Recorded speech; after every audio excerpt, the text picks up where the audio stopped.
మాది తెన్నేరండి కృష్ణా జిల్లా. కానీ నేను మా అమ్మ మేనమామల దగ్గర పెరిగాను. మా అమ్మ చిన్నప్పుడు చనిపోయింది గొడవేరని అక్కడ. నా 14 ఇయర్స్ అక్కడే పెరిగి తర్వాత మా ఊరు వచ్చి తర్వాత సీఏ బీకామ్ చేసి గుడివాడలో హైదరాబాద్ వెళ్ళి సీఏ చేసి అట్లా కొన్నాళ్ళు జాబ్లో ఉండి ప్రాక్టీస్లోకి వచ్చాను అన్నమాట.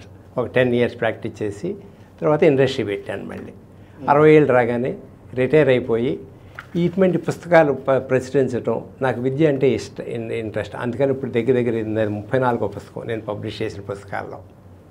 ఈ ఎన్నికలు అనే పుస్తకం ఎన్నికలంటే ఏంటి, ఎందుకు అవసరం అనేది ఏ నేపథ్యంతో రాశారు? అంటే మెయిన్గా చాలామంది 20 to 40% of the people different ప్లేసెస్లో వాళ్ళు అసలు ఓటు వేయట్లేదండి. మన ఓటు డిఫరెన్స్ వస్తుందా, మన ఓటు అయిపోతే ఏమవుతుంది, అందరితో కలిసి క్యూలో నుంచోవాలనేది చాలామంది వాళ్ళు ఆ విధంగా ఫీల్ అవుతున్నారు. అందుకని ఓటు వేయట్లేదు.